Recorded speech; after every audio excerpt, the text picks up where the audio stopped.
not much space. We don't want anyone to hurt their heads. So please pay attention when I ask you to sit down. First on the tour, we have Christiansborg Castle here on your right-hand side. The castle here was built in 1908, but it's the fifth castle in this position. All the previous ones burned down in big city fires. Today it's home to the Parliament of Denmark and the Supreme Court. But before democracy, this was also where the kings reigned the country from. Først på turen har vi her til højre Christiansborg Slot, som er bygget i 1908. Men det er det femte slot på den her beliggenhed. Alle de tidligere slotte, som har ligget her, er brændt ned i store bybrande. I dag har vi regeringen, Folketinget og Højesteret siddende her, men før demokratiet var det altså også her, kongerne regerede landet fra. Slottet har det højeste tårn i København.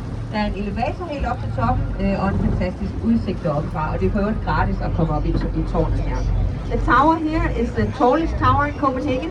There's an elevator all the way up to the top, a magnificent view of the city from up there, and it's free. Så skal vi under den første bro, så pas på hovederne. First bridge coming up, so please stay seated. Thank you. Heads down.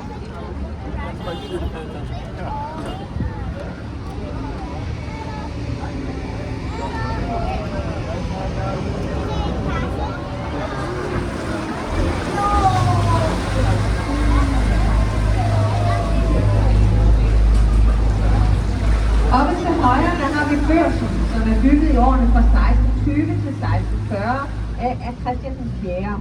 Og den er især kendt for spiret med de sammensnoede dragehaler. På Christian den 4. tid, der mente man, at drager på taget af bygninger forebyggede brand. I dag vil vi jo nok kalde det overtro. Men Børsen er faktisk den eneste gamle bygning her på Slotsholmen, som aldrig er brændt.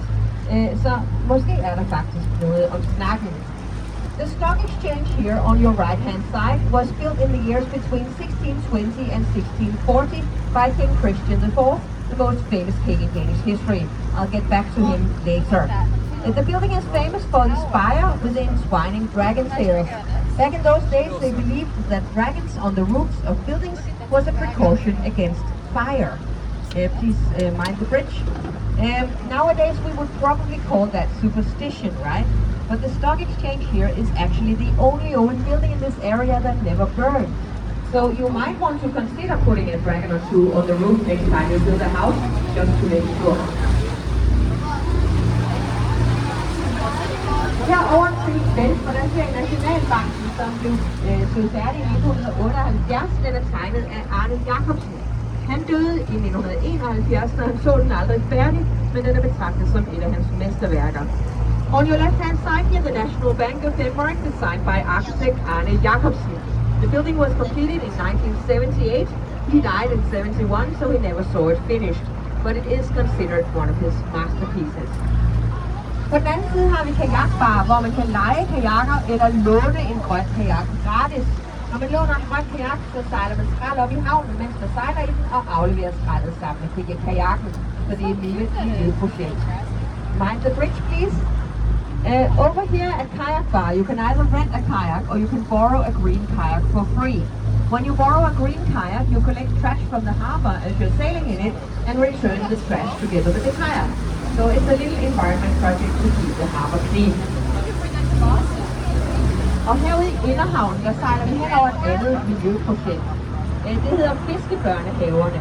Og det er små kasser, som er fyldt med øst og skaller, hvor små fisk kan svømme ind, få noget at spise og være beskyttet mod større rovfisk. Så det er noget, vi gør for at øge biodiversiteten i havnen. Københavns Havn er blevet renset op i løbet af de sidste 30-40 år, og er nu en af de reneste byhavne i verden. Og derfor ser vi nu dyrelivet vende tilbage til havnen. Vi har omkring 100 arter af fisk, fugle og pattedyr, der bor i havnen, og det antal øges år for år, efterhånden som vandet bliver renere og renere.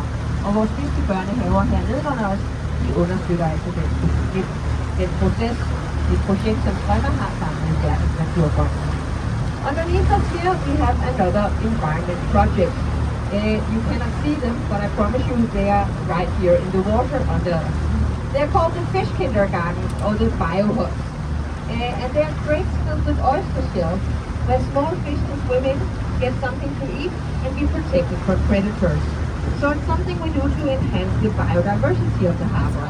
Copenhagen Harbor used to be a polluted industrial harbor like so many others in this world, but over the past 3-4 decades, a massive effort has been done to clean up the harbor. Today it's one of the cleanest fishing harbors in the world. As a result of that, we gradually see the wildlife returning to the harbor. We have about 100 species of fish, birds and mammals living in the harbor, and the number increases year by year as the water gets cleaner and cleaner. So our little fish kindergarten underneath us here, they support that process. It's a project that Strömmer has in a partnership with WWF. So part of the price of your ticket for this tour goes into financing our little fish kindergarten.